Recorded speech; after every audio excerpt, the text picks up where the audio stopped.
काँग्रेस पक्षासमवेत आघाडी करण्याचा शेवटपर्यंत मी स्वतः प्रयत्न केलेला आहे।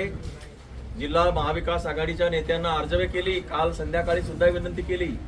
सन्मानपूर्वक आमच्या मेहकर आणि लोणारमध्ये जर महाविकास आघाडी झाली तर आपण सोबत राहू, परंतु काँग्रेस पक्षाने आमची भूमिका जी आहे ती स्वीकारली नाही आणि त्यांनी मला स्वतःला आमदारांना सुद्धा प्रतिसाद दिला नाही।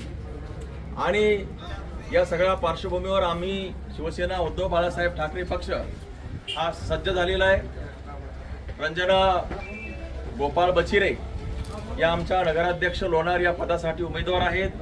त्यांचा अर्ज आता आम्ही भरलेला आहे आणि आजपासून आता उद्धव बाळासाहेब ठाकरे शिवसेना पक्ष नगर परिषद लोणारसाठी सज्ज झालेला आहे। आमचे 20 उमेदवारांनी अर्ज सादर केलेले आहेत। 20 नगरसेवक आणि 1 नगराध्यक्ष। आता ही जी फौज आहे ती रणांगणात उतरलेली आहे। या मेहकर शहराचं जे काही नवीन इतिहास घडवण्यासाठी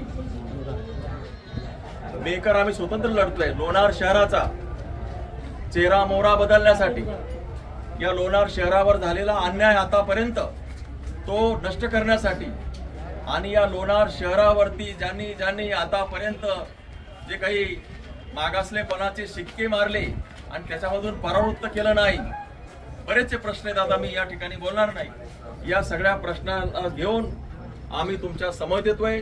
पाणी प्रश्न, नाले सफाई, स्वच्छता, लोणार, पर्यटन, सरोवर, आपली पाण्याची धार, हे सगळे विषय सोडवण्यासाठी आमदार सिद्धार्थ करात, डॉक्टर गोपाळ बचिरे, रंजना गोपाळराव बचिरे आणि आमचे गजानन जाधव शहराध्यक्ष, आमचे सगळे शिवसेनेचे पदाधिकारी आणि नगरसेवक लोणारकरांच्याकडे विनंती करण्यासाठी येत आहोत। आपण आम्हाला पूर्णपणाने आशीर्वाद द्या आणि लोणार शहराचा विकास करण्यासाठी, भविष्य घडवण्यासाठी आम्ही तुम्हाला कटिबद्ध आहोत।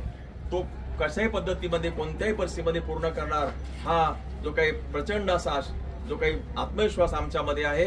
आपण आम्हाला सहकार्य करा आणि लोणार नगर परिषदेवरती शिवसेना उद्धव बाळासाहेब ठाकरे यांच्या पक्षाचा झेंडा फडकवा, एवढी मी विनंती या निमित्तानं करतो। जय महाराष्ट्र।